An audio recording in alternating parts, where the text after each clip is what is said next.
Good evening and a very, very warm welcome to all our panelists today and the wonderful audience which has joined us on this nice Sunday evening.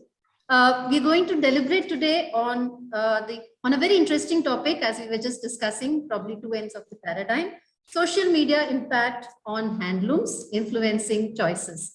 The power of social media, of course, is very evident. We are all here on a Sunday evening to discuss this topic. Thanks, I'm sure, to our teeter-teet with Instagram, with Facebook and Twitter, which has probably helped us know that there is an event going on, and the viral news information proliferation that these fora give you. And so do we see more and more ardent conversations on these fora about our traditional crafts, about our traditional artisans, about our traditional practices, and of course about our handlooms, thanks to a group of enthusiastic influencers who make conversations about handlooms a totally hip affair, if I may so say. And, it becomes more and more fashionable nowadays to not just deliberate on handlooms, but also to discuss them and also to proliferate their talk amongst the huge population in the world. So how many times have you been taken in by a beautiful sari that you saw on your role model on Instagram, got carried away by a Twitter campaign for vocal, for local, or went ahead and brought a beautiful Jamdani sari just because you saw a hashtag which said sari not sorry and you got taken in? So to deliberate on these questions and also to look at how we have social media help us with handlooms, please join me in welcoming our star-studded panel, so to speak, whom you see on your screen. And it is my immense pleasure today to introduce all of them to you. We start with Mamta Sharma Das, popularly known as the Boho Balika, a passionate creative marketer, an independent blogger, content writer, and digital media strategist, and the founder of the Boho Balika, a lifestyle blog. She's a self-confessed sari connoisseur who pampers the 6 yards on social media as an obsession. Mamta is a handloom enthusiast and influencer who is looked up by the young entrepreneurs and designers across India. An ardent supporter of #HandmadeIndia, she takes immense pride in her culture and roots. Her handle defines her style as urban boho, bringing together an unusual but wonderfully unique narrative, peppered with an element of surprise in every outfit.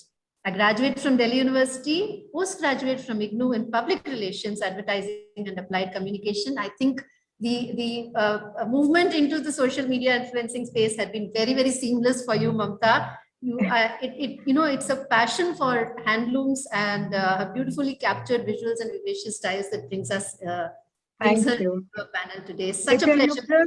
You've just overwhelmed me so much. The introduction was so beautiful, and it defined me so well that I've never really heard myself in such an elaborate and accurate manner before. So thank you so much. Thank you so much. It's such a pleasure to have you from me to everybody who's with us today on this panel. Thank you so much, Mamta. Our next panelist is Anupriya Mridha, who beautifully balances her creativity in design and her call for social connect through her enterprise, Vani Vritti. Born and brought up in Koraput, Odisha, in the midst of the much vibrant Adivasi culture, Anupriya brings in the culture and traditions of the land and creates beautiful pieces of handloom saris inspired by the lives of the Adivasis and by the way they worship nature and live in unity with the nature's ecosystem. A textile design graduate from NIFT New Delhi, the batch of 2015, and if I may say so, Anupriya, a social activist. She supports and develops the handloom and handicraft sector of Odisha through Vani Vritti. She also works as a freelance handloom textile designer and provides design consultancy to Fab India Overseas, Titan Company, NHDP cluster development programs, and many NGOs. Totally inspiring personality out there, Anupriya. Very, very warm welcome for day 2 of the Handloom Week, if I may say so, at NIFT Bangalore. I'm being an alumni of NIFT. I can't say that how much excited I am today to be like with my own family. You know, those 4 years of NIFT was the like a game changer of my life. And what I am today, it's just due to NIFT. Absolutely. And my third panelist for today, the last but certainly not the least, Mr. Prasad Vidappa, of course, I think needs no introduction, the iconic fashion guru of India. An ex-student of NIAD Ahmedabad, he's a creator of high-profile events, which I think all of us are much aware of, the Men's Fashion Week, the Colombo Fashion Week, Fisher Fashion Awards, and the Mega Model Hunt. But a textile expert himself, and much evident by the ajrak that he's wearing today, he presented the 4th edition of the Rajasthan Heritage Week in the year 2018. This is a project that he presents for the government of Rajasthan and is considered as one of the most successful Khadi revival projects in the country. He does similar revival projects for the government of Telangana, Andhra Pradesh, and Karnataka. And additionally, he also holds the Karnataka Fashion Week annually, working with clusters all over India and khadi cotton, wool, and silk. He's extremely committed to the revival and promotion of traditional and heritage Indian textiles and extensively promotes our handlooms through his Insta handle by his, of course, beautifully styled outfits, one of which you're seeing right now. Warm welcome, Prasad, into our panel today, and really look forward to hear your thoughts today on this panel. Thank you, Nitya. It's really my honor to be with all of you all on this panel. You girls have done such beautiful work, and my job is only to tell young people use handloom. I have a 1-point program in life, so that's what I'm here to do. I think that's a very noble 1-point program, and I think that's something that deserves all the applause that you get. Okay, so let's begin this chat on handloom and social media. Like I was saying, probably 2 ends of a paradigm. One is timeless, and one is the most recent of experiences that we've had with social media. So I was thinking about this fact earlier, and I was wanting to know from each one of you, how really do you think social media has been helpful in the positioning of handlooms? We have always seen handlooms as something which is a little out of reach, and it used to be something that was really focused for a very niche audience earlier. Do you think with social media, we have changed the dialogue, and do you think that the positioning of handloom has been any different? We start with you, Mamta, on this, and then we take it ahead. You're on mute. Yeah. Kindly unmute. Yes. I said Yeah. I was very excited and I was waiting to talk about it. So one word, if I have to start with, I would say massively.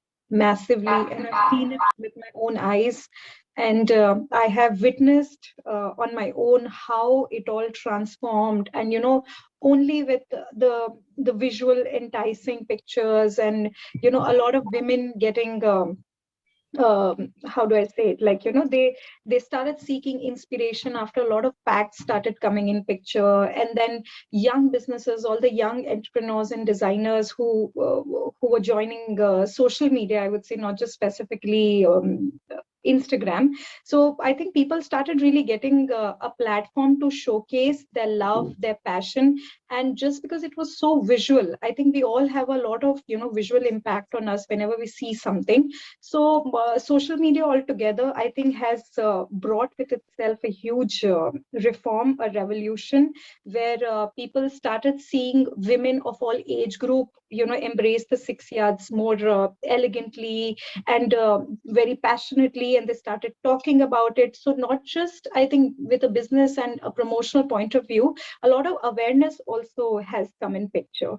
So that is something which I have personally been a part of, because I think 5 years ago when I started blogging, I also see some of the seniors from the industry who were there, who started several packs. And it was so inspirational that my journey itself is still very new, because 5 years isn't very long back. So that's where I got motivated looking at the post. That's why I got educated, learning about different sarees, and it has broadly helped me become who I am today. So I think I really big owe time to social media, because I owe also for the knowledge that, I've been gaining. So there's all kind of information whenever we're exposed to books or any educational program, there are always pros and cons, but I think it totally depends on a person, what you really want to pick out, what you really want to choose your interest. So I think I personally learned a lot. I have evolved a lot, and it's still an ongoing process. This is from me. I'd be very keen to know what others think about this. Yes, thank you there, Mamta. Prasad, your thoughts on this? Do you think handloom has been positioned differently by social media? I think so. I think that social media's helped make it young again. Yeah. And I think that one of the things I was trying to achieve at Rajasthan Heritage Week by inviting so many of India's top designers to work directly with the weavers, artisans, block printers, leheria dyers, bandhani dyers, was to say that handloom can be sexy again, and it can be worn in such fabulous ways. The sari, of course, is the queen of all garments as far as I'm concerned. And I love the way young women are wearing saris with t-shirts and with leggings and over jeans, and they're cutting them in half and wearing them as half saris. I think it's fantastic what's happening with it. But at the same time, I'd like to say that handloom is very suitable for haute couture also. And I think that for many years, the Parisian and Italian designers have been using luxury silks from India without giving us any credit, doing a lot of beautiful embroideries. So, we are already in the fashion space, but somehow we Indians have not claimed ownership of it. We're very happy to see other people take it out of the country, for Lesage to do his beautiful embroidery out of Chennai, and to have Christian Dior ordering the panels of embroidery for their gowns over here. So I would like to tell young Indian designers especially, why don't you guys start thinking the way they do in the West? And they see India as a great source of luxury material, fabrics, textiles, embroidery, process that are so beautiful. When are you all going to start using it instead of going to the nearest export shop and buying imported Chinese fabrics? Why do you want to make a little black dress out of polyester when you can make it out of tassar? So to me, it is really trying to convey to young India that look at tradition, look at heritage, but don't keep it in that space only. Bring it into the contemporary space, use it to make your beautiful modern garments, take the textiles of India, take the techniques of India, but make a global product with it. And that is my message to young people, young designers in this country. And I never get tired of reiterating it, because I can see that they are listening, and I see that many of them are using these beautiful fabrics and textiles and process to make very, very modern garments. And that makes me very happy. Yeah, so absolutely targeting the right audience with the right, the post as well. Anupriya, your 2 words on this? Yeah, sure. So I would talk about that, how Instagram has helped me, like being a handloom brand. Like Instagram is a big thing now. So when we started the Instagram, like I started with the Instagram thing, Vani Vriti at Instagram. So whenever any brand which comes on Instagram, the hashtags plays the most important role. Though we don't have budget, but if we use the proper hashtag, then we can reach many people. And how to differentiate between powerloom and handloom? Please use handloom tags like #handloom, #handmade, something like if I am working with women weavers, I have to put women empowering women weavers or women weavers, women dyers. So it kind of creates a ripple in Instagram, and people gets to know about many other brands. So we make our small we position our brand, position our group of handloom enthusiasts through hashtag. And whenever like in Instagram, like if any customer is looking for a particular kind of a product, like I want a jamdani, I want some kind of an embroidery, Banjara embroidery, so just put it in hashtag that, this embroidery with a hashtag before that.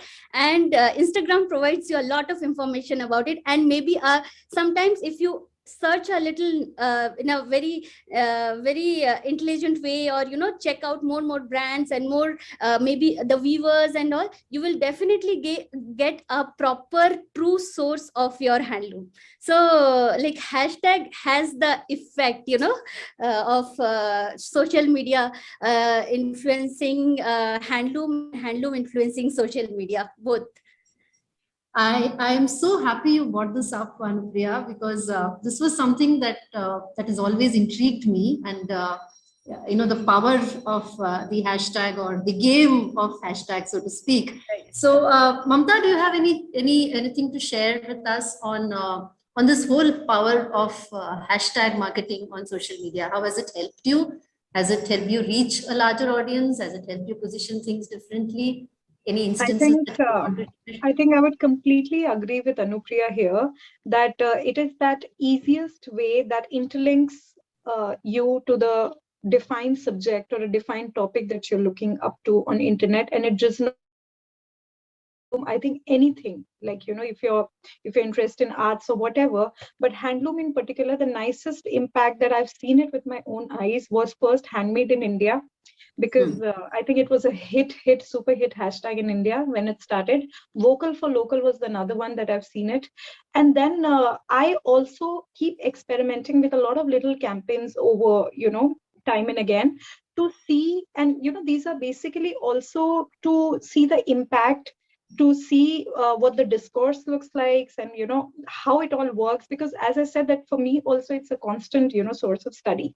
So I also started Sari Saving Likes a few a couple of months ago, and that also made me realize and feel that people actually seriously remember them, use them, and apply them on their feeds, because it actually has a reach. It goes. And what I could understand when I used to pull up the information with the particular hashtag, about thousands of posts used to roll out. And when you go to Handmade in India, when you put that, you have millions of posts there. So it of course gives you a sense of more organized information that you're looking for. And then it also opens, it also gives you an opportunity to get to know more brands and more people with similar interests. So I think hashtag binds all of us together. It's like a landmark, I would say, or maybe, I don't know, it's something that can pull up. It's like a little Google thing with a subject that you're looking for, and pulls up everything that you're looking forward to on a particular subject. So yes, it's true. It's also beneficial for an influencer. It's also beneficial for a business, and also plus, if just for your research, stalking, interest, knowledge, if you're looking for, you will get everything poured out to your Instagram feed, in a couple of seconds. So it's very, very useful, I would say, in my personal experience. I would agree with both the ladies, because it is something where, you can actually see when you're tagging, you tag something like Handmade in India, and it pops up and shows you what an enormous reach it has got, not just in India, but all over the world. And it's amazing. That's what I love about social media, is the fact that you're, reaching out into people's homes, into their lives, into their brains, in a way. And I think that there is a group called Hashtag Expert that's rather interesting to read. They also sort of tutor you on how to use hashtags, and sometimes to even mention the color of your post, because it opens out a whole new world of inquiry, So I agree with you all. I think hashtags are magical completely. True. Yeah, and I'm also very, taken in by this fact that, as Prasad was just mentioning, that it just opens out the reach for you. And, this little mention that Mamta made, that, it's almost the Google of social media. So, it's like a little dictionary which helps you open into the right places. And as Anupriya was saying, gives us a lot more focus in terms of understanding what we really need. But given that, considering that we do have hashtag marketing, and I think looking at what we have just discussed, I think it's all positively helped us build handloom narrative. Do you also think that there are other things which kind of help us build this narrative very differently? So for example, I see in Anupriya's website, there's reference to nature, she's, so when there's a color, it's Bangani or chrysanthemum, so there's always this reference to a natural product. And I think, that keeps continuously coming in. I've been seeing Prasad's posts on the turban, so there is this no whiskey, no bourbon, but we are looking at turban. And of course, Mamta, who kind of plays with words, and her Insta handle is alive with the kind of metaphors that she uses. So, how do these things help you put your narrative together? Do they help you build the handloom narrative in a different manner? Colors, stories, any background information that you provide? Prasad, would you like to take that on? I think the most important aspect of it is knowledge sharing, because every time I go onto a post, I learn so much, whether it's Laila Tyabji writing about Dastakar of India in a group. I think that learning is something that all of us have to commit to passing on to the next generation. For me, the concern of having young people appreciate handloom and khadi is something that's almost like has to be done on a war footing, because I don't think that there is enough being done to sensitize the youthful population of India, this powerful youthful population of India, into understanding the beauty of handloom, handicraft, khadi, the hand arts of India, and everything else. So I feel that educational institutions like NIFT, of course, will play a huge role in disseminating this information to young people. But I think that on social media, that all of us also should start posting stories about different aspects of what, in a simple way, to allow young people to understand what we are talking about. Because sometimes all of us can go on about Ajrak and not really explain to a young person what makes Ajrak special, to say it's the only block printing which is actually block printed on both sides of the fabric.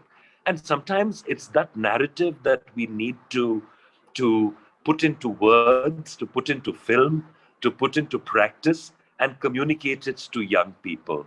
Like sometimes I look at my own children and they buy online, and they're buying stuff without thinking twice about it. And I say, why are they not buying enough handloom? Why are they not subscribing to what their father is constantly going on about? And I realize that you have to nurture it, and that you have to really awaken that love for, the handmade arts of India in every single young person and older people in this country also.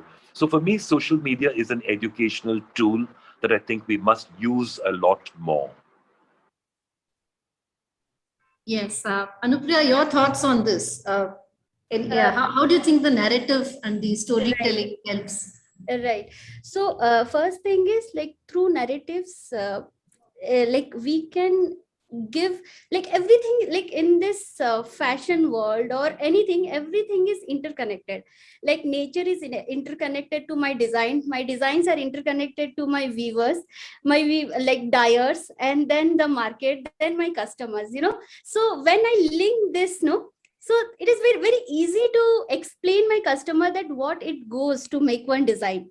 So like, every step, if we put it in a very like a story form, then it becomes easier for people to see that story in that difficult design. So if, like, today I am wearing a chrysanthemum sari of my new design, but like, I love flowers, I have a beautiful garden, so that is my inspiration. So now from that flower, I know I cannot make a proper flower in ikat, like a complete chrysanthemum, but what I can derive from it, I can derive a contemporary version of it, maybe the texture of the chrysanthemum, how the color shading is there.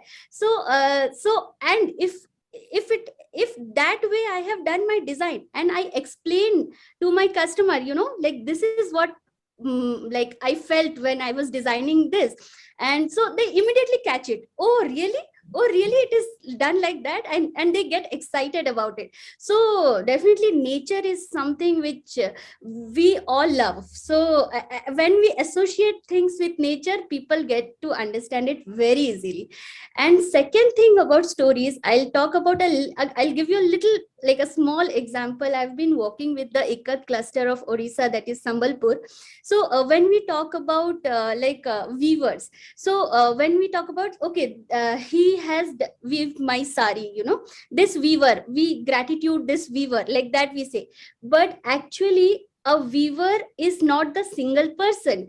Behind this sari, there is one designer, there is one graph maker, there is one tie-dye person who tie-dyes the yarn, there is one dyer who dyes the yarn 3 times according to the colors in the sari, and the 5th person is a weaver. There are 5 people.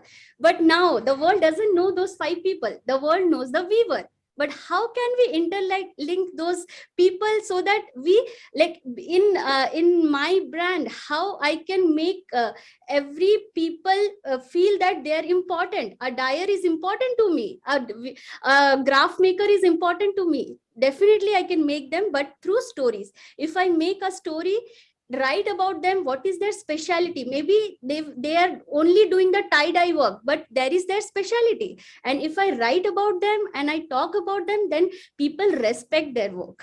And we, like, people understand, to make one sari it takes 5 people. And definitely, and then for the people who talks about price points and things, they understand that why the sari has that price, because the amount of people, the hand involved in the sari, it's not a single person's hand, it's a ecosystem which works on a handloom, like for a handloom, for one sari, it's an ecosystem which works. Okay, so capturing that ecosystem into a narrative, and specifically also, I think we also have, limitations in social media in terms of how much can we write, but then putting it nicely so that that entire ecosystem is captured in the few words.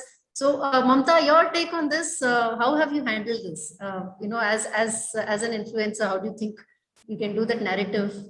Okay, so I heard Prasad and Anupriya very carefully on this. So he spoke on a different perspective, and Anupriya spoke on the basis of being a designer and artist herself. So with my prerogative and my perspective, I would say as an influencer, it's all marketing. If in a simpler term, I would like to put it across. Suppose I am targeting particular age group, age bracket, and I want to promote handloom to them. Now, the first thing that comes to any youthful person in the age group of 18 to 25, let's say, handloom is something that they associate only with the older generation. The moment you'll talk about gifting somebody a handloom. So I think in our country, we've been so rich and so privileged with handloom that we never thought of marketing something like this. Like you see Zara's and ads of H&M and everything, and that's why the generation runs after, because it's been marketed so well globally. And whether they're selling polyester or nylon or rayon or any synthetic fiber, they just promote it so well, so that the younger generation or fashion enthusiasts only take interest, and they get so overwhelmed with the whole scene that they get drawn to fashion that sells or promotes synthetic fibers. Whereas in India, the only textile ministry ads we sometimes come across is either on Handloom Day or any particular occasion. So what I thought to do through my channel, and when I thought that there's a lot of young generation looking up to me for the same association, I try simplify it. I try build a narrative which is short and sweet, so that it simplifies for them understanding, because putting a whole process of how a handloom product is made is a little chaotic for a regular person to understand. And there's also a lot of dialogue and arguments that happen these days on social media on the basis of putting wrong weaves at times. So let's suppose I just want to say it out loud and to a broader public, whoever is listening to us today, that there are 2 kinds of people who wear saris. They're one who are very passionate about the process, and they want to know. They're the more aware janta in the population who want to know what I'm wearing. They want to know what where I'm putting my money. I need to know what I'm investing in. which is great and which is the right of a citizen, buying a handloom product, which of course combines a lot of story in itself. And the second part of Janta is who would see, oh, Mamta is wearing this sari. I need that sari on me. That sari looks beautiful. I just want to wear that sari on the basis of just the matter of fact that I like the sari. I want to buy the sari. I want to wear the sari. And the both kind of jantas make absolute sense to us. There can be novice, there can be naive people who are unaware about, certain weaves. I was one of those people. And one has to be very, very warm and kind and empathetic to such public, so that even if they're unaware, even if they're not interested to know the history or the background of how a sari is made, they are still completely allowed to wear a sari just to look good and feel good about themselves. So there are two things that constantly happens, because sometimes I also miss out on putting a particular weave because I can be unaware too. There are about thousands of weaves that come only from Odisha. How is it humanly possible for one person to remember each and every weave? So I started, being very particular about the usage of the word connoisseur, because I realized how important it is to first know what you're selling. Second, even if you don't know, it's just fine. It's just fine. You just have to be very clear and specific of writing that this is a lovely sari that I'm wearing. I'm unaware. You can educate me about the same. And there has to be very personal and warm approach from the people also who are aware, who are more literate and, who are more able on understanding the weaves and structure. So the storytelling, the marketing, the visual delight, all of that combines together to make an Instagram space more friendly, more educative, and more accepting and tolerable, with all these elements, of course, together. And I think the metaphor, the stories, they all make your platform more inviting, more friendly. So rather than picking up debates at times and argument, this goes out to everybody who's listening to me today. We have to understand that maybe we are connoisseurs and we are very passionate, people about us, but the 1 lakh people who are following me cannot be sari connoisseurs. So if you don't know something, you also have to be very, very honest in your storytelling. That's the first aspect of whatever caption or whatever word limit that you write. We just have to, I think, cross-check the information that we are putting there and have to be careful. And we have to make it more interesting and colorful with the use of metaphors, like you said, or a story, or about the background of whatever that you're portraying in it. So this is my 2 cents about this thing. Yeah. I hope I was able to make sense. Yes, absolutely. There is, I was intrigued about this because of the fact that, there's so much to tell when it comes to narrative. So, Prasad, what do you want to share about this? Because I think your thing has also been peppered with so much narrative about the history and, the origins of the handloom. So, your take on this.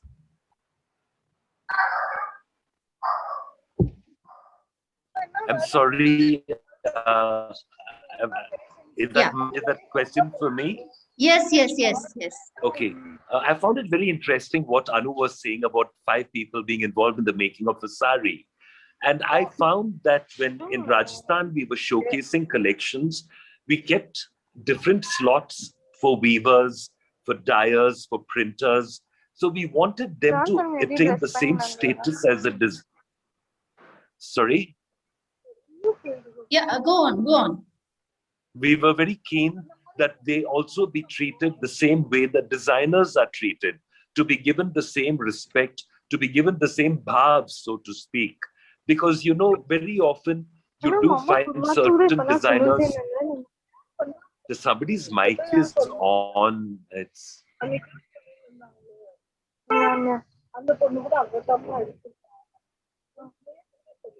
Sorry, it's a bit So I thought that we really had to create certain shows where the weavers showed their product and they walked the ramp at the end of the show the same way that designers do. They also want recognition. They also want glamour.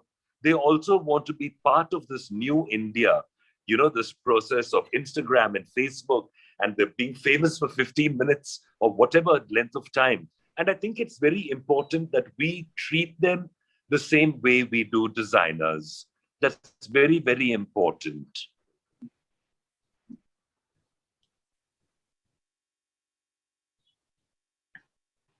Yes, absolutely. This narrative, I think, is very important also in building connect with the younger audience. So I heard Prasad saying that we are looking at a larger audience when we are talking about hashtags. We also were talking about how the demographics have shifted. So I was also wondering if you think social media is really only helping the younger audience, the so-called millennials and the Gen Zs, with the whole concept of understanding handlooms and appreciating, or do you think it's also helped us reach out to the other kind of audience, the older audience, or the middle-aged? I don't know if we use the term any longer, but the middle-aged audience. So do you think it's also helped us reach the other demographic? So Prasad, what do you want to say on that? I think so, because when I feature a sari of, say, someone like Baby Russell from Bangladesh on a post, I get at least half a dozen calls asking me for that sari, and they're usually from older women, who want to add to their collections or buy it for their children or buy it for a collection they're putting together for someone. I think that today Indian handlooms, like you rightly said, is imaged more with older people, with a more mature audience. But I think that the way Mamta and all of them are working to bring it to a younger audience, I think that is actually the most important takeaway. That is what we really have to do, is to first explain to them the history of it, the beauty of it, because every process in India has an interesting story behind it. Every single, there are just such lovely stories about everything. And whether you're talking about the great ikats of India, from Sambalpur to Patola to Pochampalli, each one of them have a certain story behind it. The votive figures that they use. Why does one use more nature? One uses animals, one uses, floral forms. And there is a meaning behind each one of them. And like Mamta said, it's so difficult to keep track of what each one is. But we try. And if we all put our knowledge together, I'm sure, that, I was one of the lucky ones. We had people like Pupul Jaikar and Kamla Devi Chattopadhyay and Martan Singh teaching us. And it was more than teaching us, they woke the love for handloom in us. They inspired us to keep the traditions going, and said that, when you're in a position of influence, you have to do all you can to promote it and make sure that it never ever gets into the trouble it did when the British were over here trying to kill all our handloom and breaking the looms and not encouraging anything at all.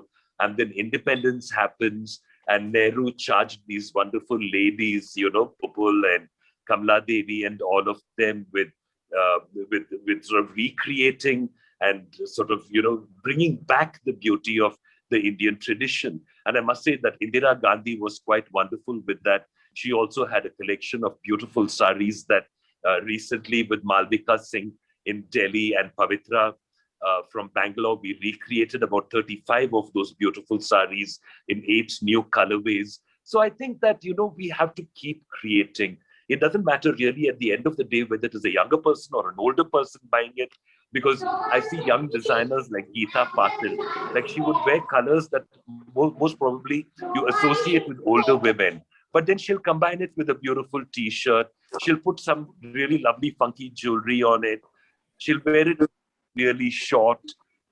They freshen it so much. So you can take anything and do anything with it. And I love that about India. For me, that is one of the most important things when I see handloom being treated as an accessory, as a modern statement. It gives me a great deal of joy. Mamta, what do you have to say? You have a huge fan following on Instagram, and I think the millennial crowd, which makes up the millennial audience there. So what do you have to say about this? Do you think it's just them, or do you think it's also the older audience? Not at all. Not at all. This is a myth, and especially to the sector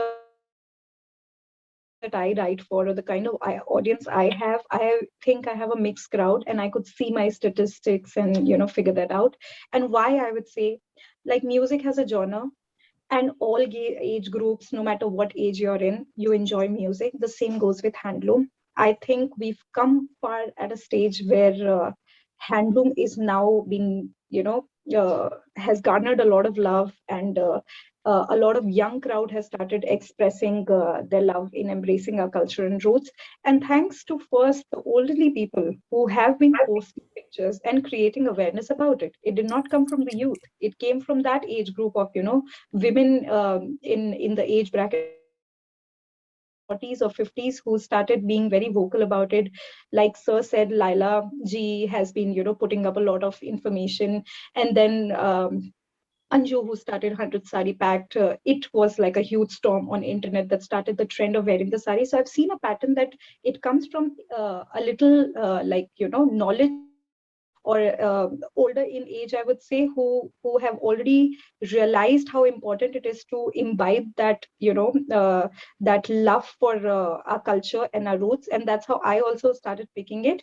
So I see that it's a very mixed, assorted community. Like, the younger ones keep drawing inspiration, plus seeking a lot of information from the elderly ones, like Vijaya ma'am. And then I used to immensely love China auntie, who used to, keep posting, and her posts used to be very, very informative all the time. So the sub connoisseurs who I look forward to, like Shweta Shri is one of my very good friends, who their posts are actually are an institution in itself. I never miss out a caption of any of these people I'm naming here. So I think it was from them it started, and then the younger generation started making it cool with their own elements. So they started, styling the garment in a more fun, fashionable manner, so that the upcoming generation seek or draw inspiration from it.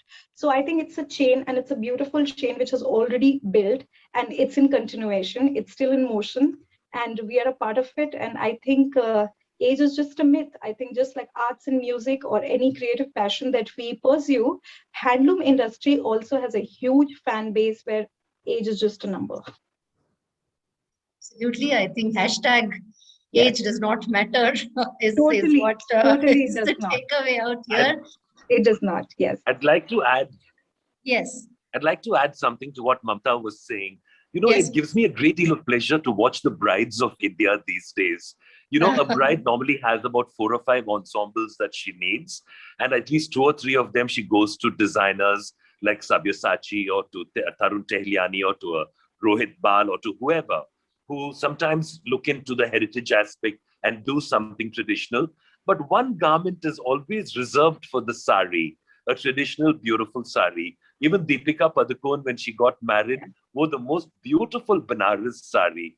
Last week, there was a wedding in Bangalore, and this young bride, a Maharashtrian girl, wore the most beautiful paithani. It was just sort of so outstanding that we all thought that she looked better in that one traditional outfit than she did in all the others. And I find that happening more and more at weddings, that the young girls want the tradition. They want the Kanjivaram. They want to put on something that's very traditional and celebrate it. And they style it beautifully. They add lovely jewelry to it. They tend to wear it in the more traditional ways, of course, because it is their wedding. But it's wonderful to see this happening at weddings. And I really feel that that's how Indian women in particular have really saved the tradition of weaving in India. Because, the men were all wearing all that Manchester fabric and wearing suits and boots and everything from Lancashire and London and wherever. But the women were always wearing beautiful saris and, making sure that they never wore frocks or dresses or couture gowns. So luckily, all the pictures of our mothers and grandmothers are in beautiful saris. So I'm very happy about that. Yes, so I think if not the age, I think there's certainly a gender skew here. It's definitely, the women who have been prominently promoting, but I think we have a lot more social media influencers from the men who have kind of come up here. But I also have had a little bit of a concern out here, looking at the plethora of information that we have. how difficult is it to protect a particular handloom design, so to speak, with an intellectual property right?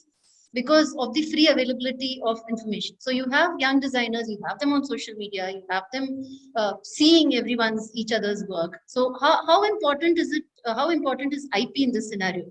And I'll probably ask this question first to Anupriya, because she's had a recent experience in that. And what is your take on this, Anupriya? So now, like in social media, like every day, new brands pop up, every day. But being a designer and being a professional designer who have studied a textile course, I have to be unique in the market. Why should people come to me and buy? Why should people be interested in my design? I should cater a very unique piece, then only people should come and buy it from me, right? So that's why always there is a quest that we keep on designing, we keep on making creative things. And presentation is more important, like how we present our designs to our customers and to the outside world who loves handloom. Maybe they are not buying, but they love it. So in this journey, what problems we faced is, because now everything is online, like after this pandemic, like due to this pandemic also, the whole market is dependent on the online market. So so we have to discuss our design, show our designs, put our designs in social media, and tell people that this is what we are making, because we don't have the opportunity now to have a retail store or things like that. So it's very genuine and obvious that people who are seeking for some design patterns in the social media, or through Google or through Pinterest, or everywhere where patterns are being showcased, they pick up the best selling pieces, and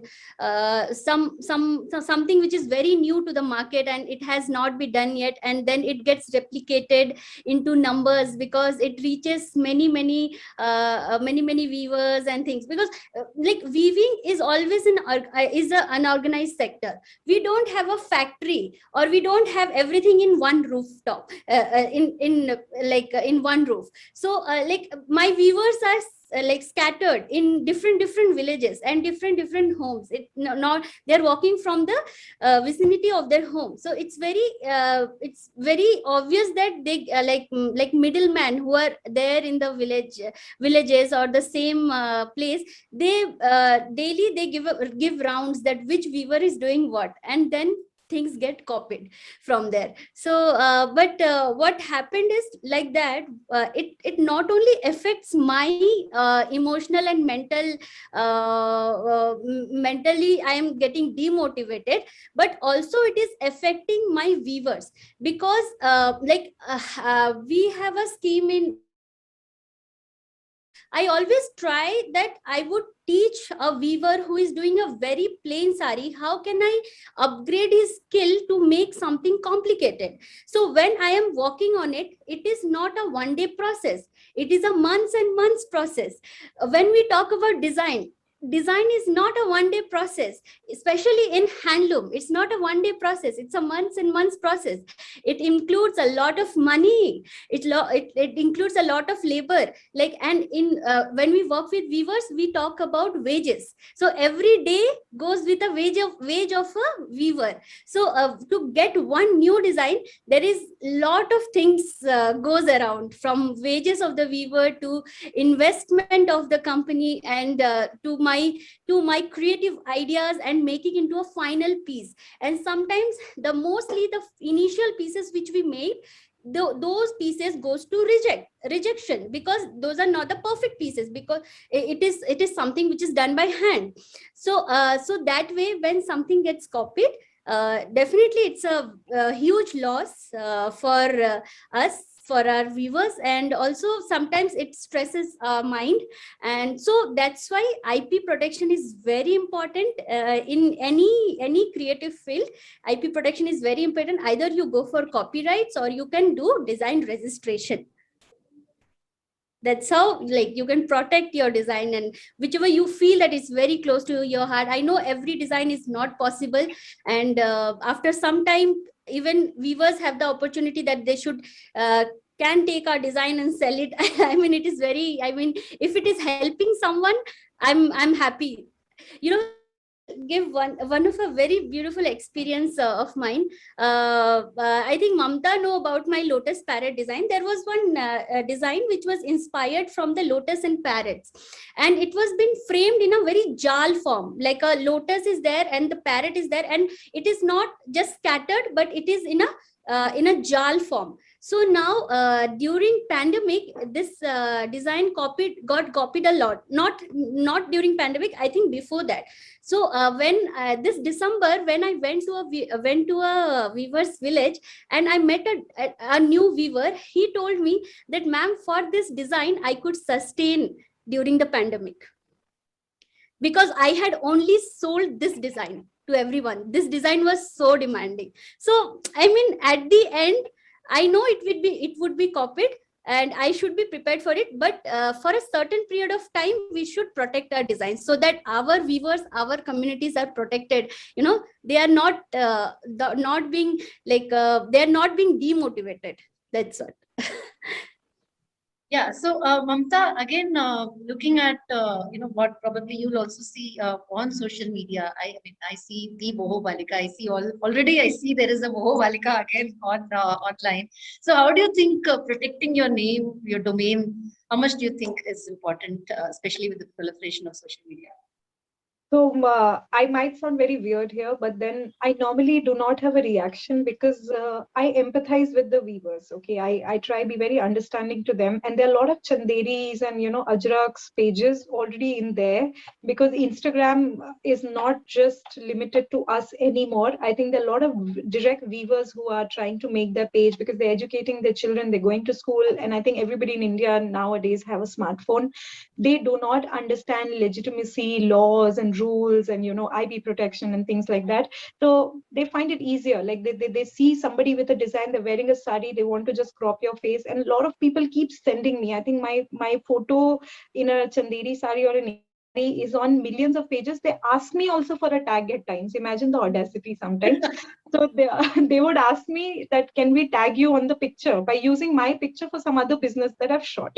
So it's a common practice, and then I can't really yell at them. I try explain them the whole thing, but I think our law and our government should come with a program where designers like Anupriya and a lot of young people who are putting in so much effort, because Sabya, I can't even imagine, like you go to Chandni Chowk and you get about 15 Sabya saris in 1/4 price there, or his lehengas. So, but for the young designers, I feel how difficult it is, and protecting. Born out of passion. See, don't take me wrong. I'm not saying that the big designers don't pay in effort, but they have established themselves at a level where even if somebody is wearing a cheap Sabyasachi or a second copy, one can easily make it out that it is not Sabya's. Okay, so this is a respect that I'm paying to him there. Parallelly, talking about the young designers, I think it's so difficult to protect, because it's like an ocean and people are not aware about the consequences if they violate that law, or if they cheat, or if they copy that design. So I think the government needs to do something there, because as far as I remember, it was Smriti Irani who introduced the intellectual property rights should come in picture after I would say globally Indian textures and not textures, really designs were getting copied by a lot of international designers. I personally came across one of the designs in a Tory Burch collection where they blatantly copied a Madhubani design. It was there on the series of back, and there were no credits given anywhere that this craft or this style, particular art form comes from India. So more than we'd handle the India part on it, I think that will only happen by the government taking a special, I think, charge where they have to educate the weaver level first, because the educated ones are already aware. They already know the consequences. It's with them when they start selling and procuring and producing a copied design. So people who cannot afford the original design go to them. So the entire problem starts from there. So once they start getting educated on the same, that this can be the consequences, or it can, land them up in trouble if they openly copy somebody's design, that will help. And secondly, I think internationally, we have to really, really protect our craft from all the international labels, Gap, and so many of them I personally keep coming across on Twitter, who every second day are copying us, which I try use it on our stride by also putting on my social media that, look, the young generation, our things are going there. They are valuing our, culture and our process and what we make, and they're making, mullahs out of it. Then why not you embrace our crafts and whatever that, India creates, and it's all handmade. So I think charity begins at home. So we have to first start with creating a law so strong, and it has to run through a campaign like Handmade India. For copying also, there has to be a hashtag that should trend, and that should make people aware, the young people aware, and everybody aware that this can be a criminal, offense, or it can be a lawful suit for them to copy a design or do a blunder like that. So that's what I feel. For personally, if weavers use my images, honestly, I'm okay about it, Nithya, because I'm like, okay, you like the photo, use it, यार अब उससे ज़्यादा क्या करेंगे? तो इसीलिए, क्योंकि मुझे पता है उनका कसूर नहीं है वहाँ पे, क्योंकि उनको उसका consequences नहीं पता है अच्छे से बेचारों को. So when people like these copy, I do not make a big hula-hoo about it. But if there are vendors who copy, then I of course try, tell them, because of course they are doing it out of purpose and their own will. So that is wrong. But if there's a villager in, somewhere in Chanderi sitting and using my picture, I think I don't do anything about it, because I can't control it. I can't really control it, because it's like an open house there. Anybody could visit, anybody could take screenshots. Even if you want, you can't control it, and you can't explain them. That's the saddest part, that how do you tell them? Nobody has that kind of energy. So it should come something from the law and from the government, where everybody should be educated, especially on the part of the weavers and the artisans community. Yeah, so Prasad, you've been on the space for a much longer time. Have you seen a change here? I mean, do you really think IP has become more important today? And or would you just leave it like Mamta said, imitation is the best form of flattery, so you ignore it? It's difficult because, like Mamta and Anu say, there are actually two kinds of copying. One is the organic kind of copying, where one artisan is inspired by another. I wouldn't even use the word copying. And they do limited quantities, 1 or 2 saris. Like last year, green indigo became a big thing among all the Jaipur block printers. And everybody was doing green indigo mixed with traditional blue indigo. And they all did it, but they all did it differently. They were copying each other in terms of the idea, but they copied it and they made it their own. So like Mamta was saying, that she wouldn't even bother to tell them that, you're copying my work, and I'll just let it be. What I find terrible is the fact that, like you said, a Tory Burch or a Gap is copying designs, mass producing it digitally. I find that the worst thing of all.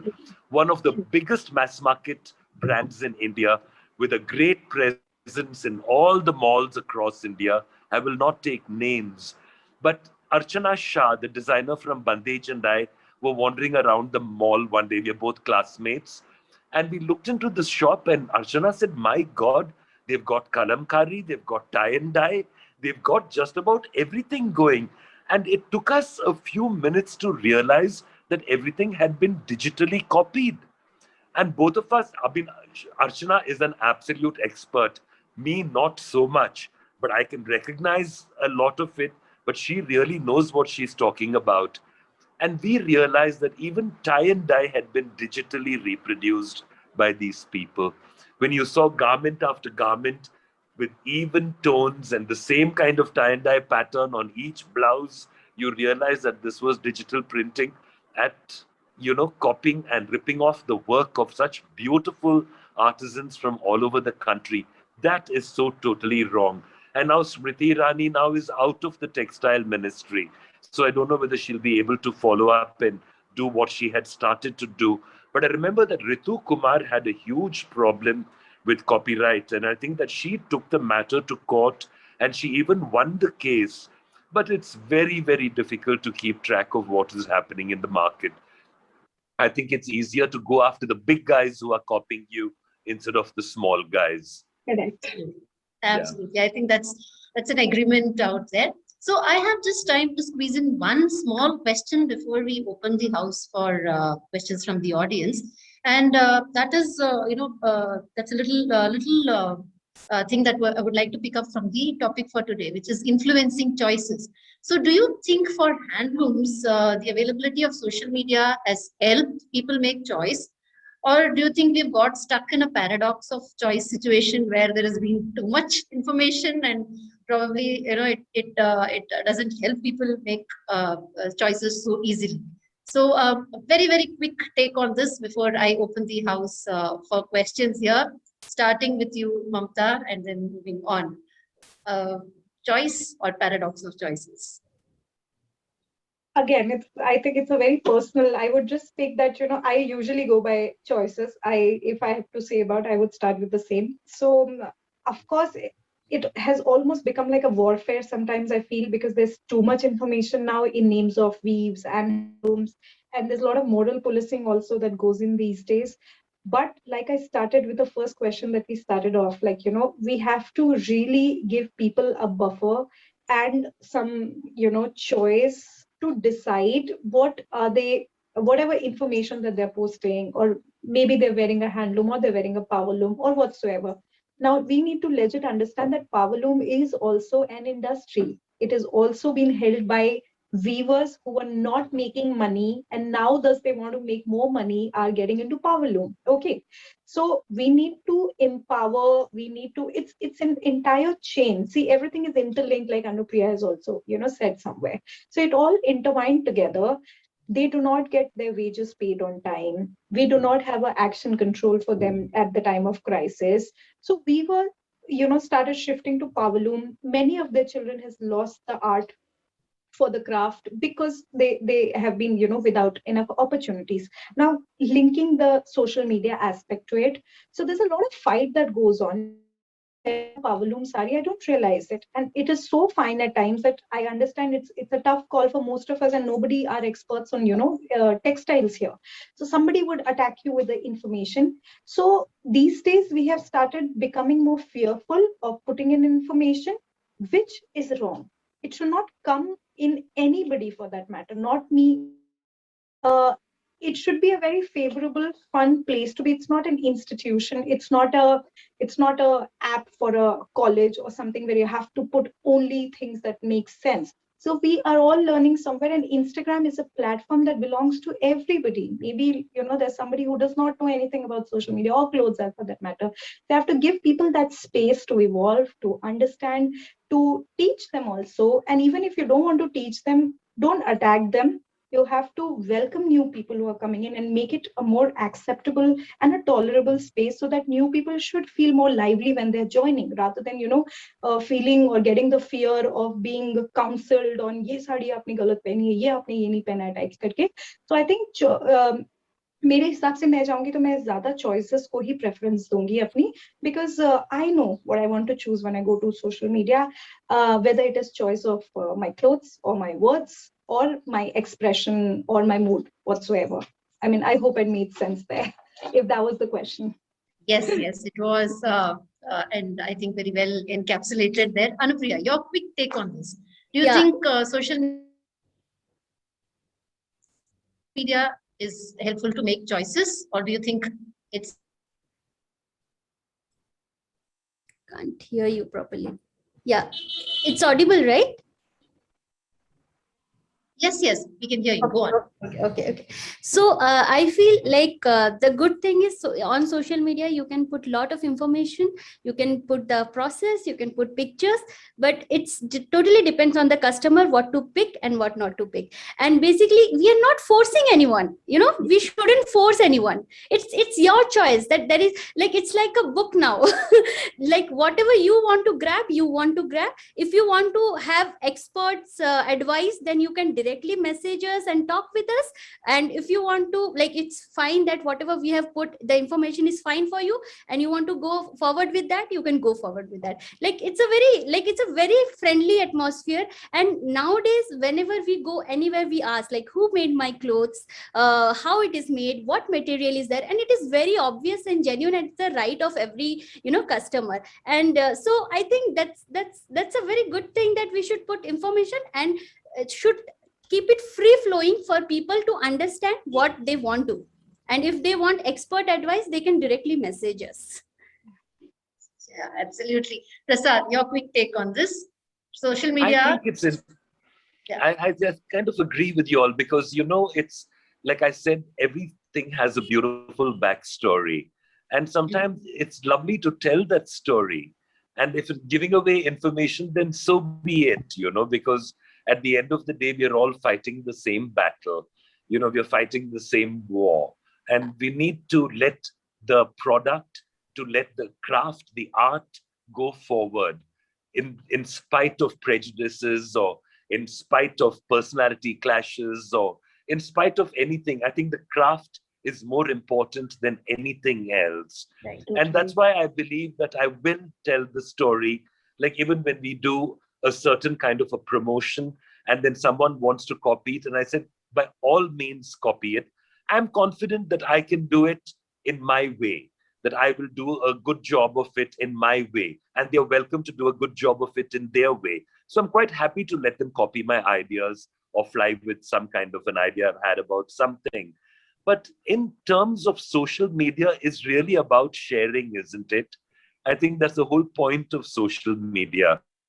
And we need to share good information. We can't put people off with fake information, or too little information, or not tell them really what the backstory is. Everyone wants today to know the backstory. What am I wearing? Why am I wearing it? Where does it come from? Which part of the country? How many people have worked on it? I think that we have a duty to disseminate the information and make a lot of people share in it. So I think we kind of gather from this that, yes, it's certainly been very helpful for making choices. Not just making choices, but I also understand what we say, that it's up to the user, or probably the person who's accessing the social media, to make use of the choice available, and deliberate on it in terms of how much can they take from social media, and how much do they drop, and how do they customize it. And but as I think content generators, I kind of agree with what you're saying, that it is important to be And there. I want to add something there, Nitya. Yes, absolutely. That if you're only looking for something very, very educative, it's always nice to revalidate and recheck the information on internet about the authenticity and legitimacy of anybody who's posting something, because there are experts, but there are also non-experts also there, So there are all kinds of people. If you think, and if you're unsure about a particular caption that tells about something which is a legit piece of information about any textile or something, Google is on the same phone. You just have to go to another tab, check it on your own, rather than trolling or getting into a mess, or creating or arguments over something. We always have a second source of checking and validating information. So I want to convey a message here, that we need to be a little more kinder to people who are not experts, because experts, we all know, and they're all famous, and of course they've established that. But people who are just normal wearers, you have to be kind to them, just in case if they don't know something. So you can always go ahead, check, and re-verify information that you're looking for. We have a sea or an ocean of information, knowledge everywhere on internet and books and everything. So maybe Instagram is not 100% secure space for learning about a particular craft, but it is about people bringing in their personal slice and understanding about something. So you have to give them that share with a little bit of kindness. Absolutely. So judgment and good discretion and a lot of Googling, if I might say so, is the package that goes behind this. And I think that kind of sums it up. Yes, we do have a lot of presence in social media. I think Handlooms, as what Prasad rightly said, it's kind of made huge inroads into how people, have embraced it in their regular lifestyle. We've been having the last panel discussion in the morning as well as yesterday, where there was, there was this whole focus about how we can look at marketing and, also, it kind of overflowed into social media.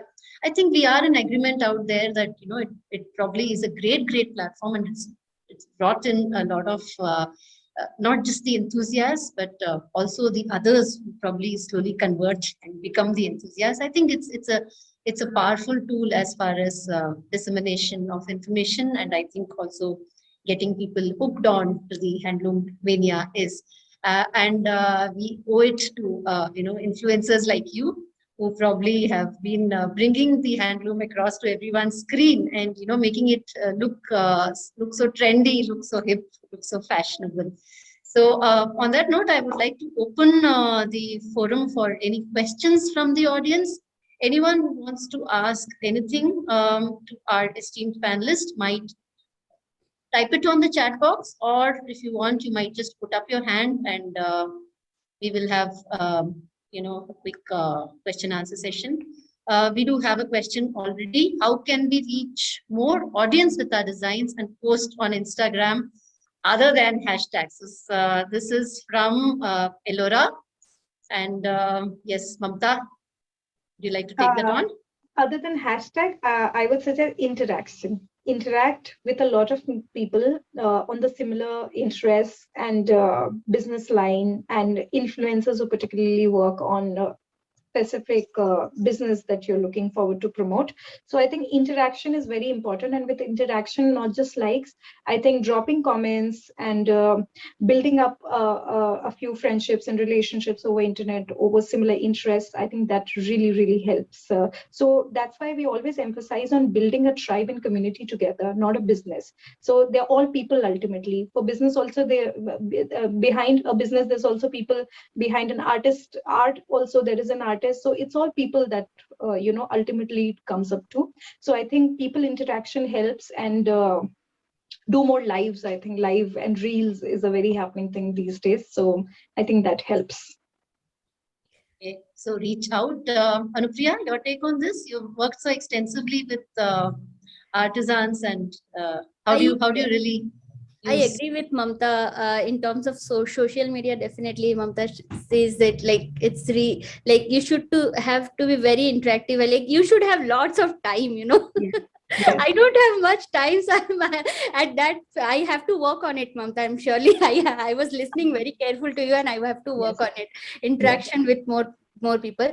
For me, the mantra is true to your work. Like for me, I mean, I am very true to my work. I am very confident about my work, and I give the proper information of my work, and I bring, like, for me, my viewers are my family, and the position I am having in Vanivriti, my viewers have the same position, and I see all very equally, and I keep on sharing stories of my work and of my background and all the people get fascinated about it. And I would just like to add that even through my work, like even men are very fascinated. They closely follow our work, and they order for their sister, their mothers, their wives, and so it's very nice. I mean, be true to your work, and as much as possible connect with the right kind of people.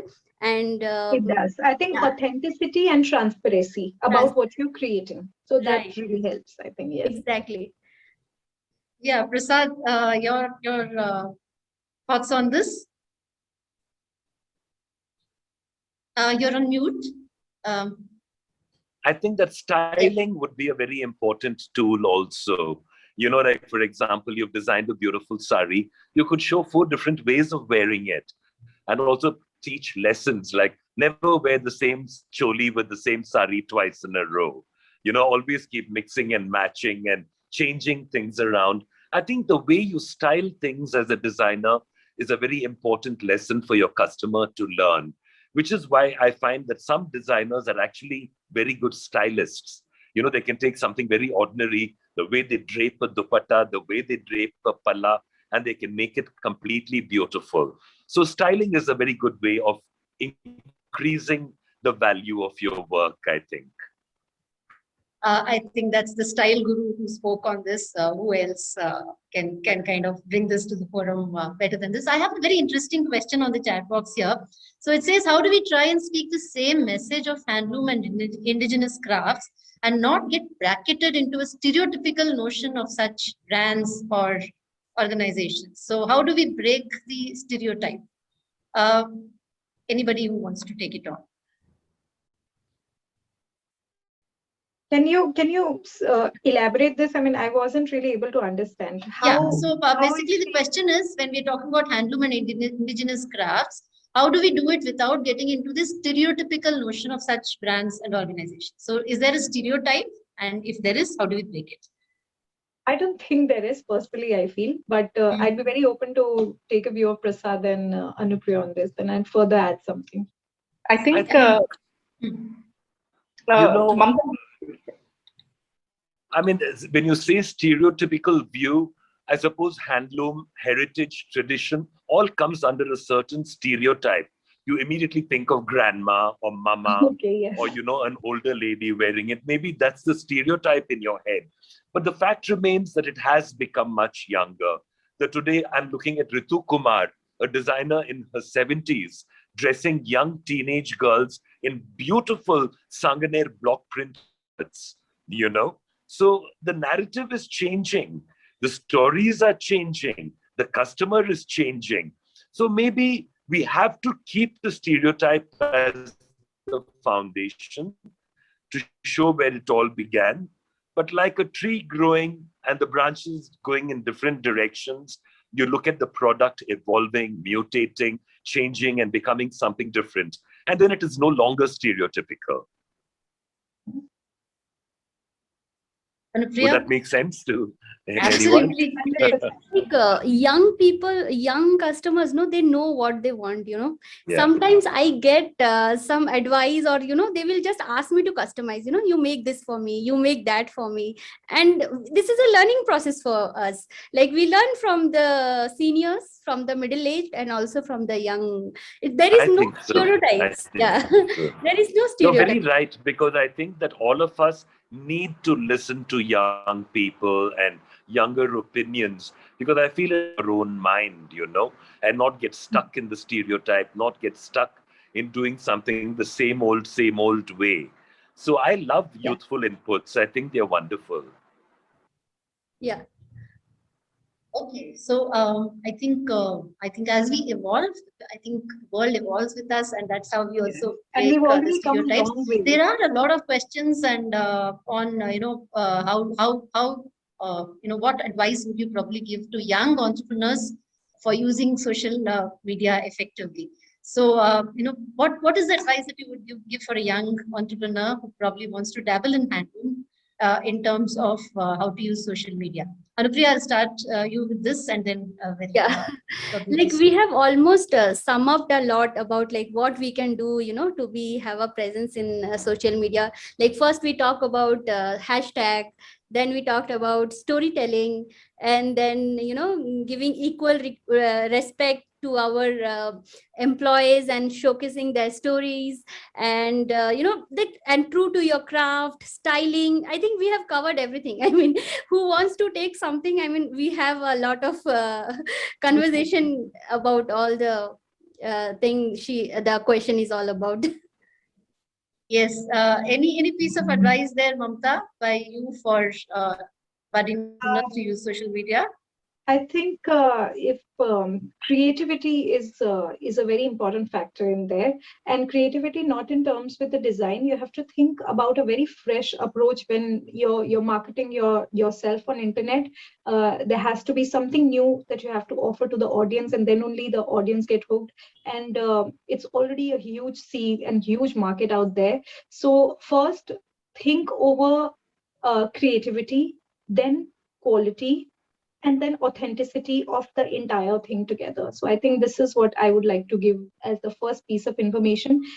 Always evaluate, whether somebody is already doing it, and if they're doing it, how they're doing it. So a little bit of research before you commence upon anything. And once you arrive, then use a different and interesting marketing tactic, or, an idea to present yourself in the market. That would really help, I would say.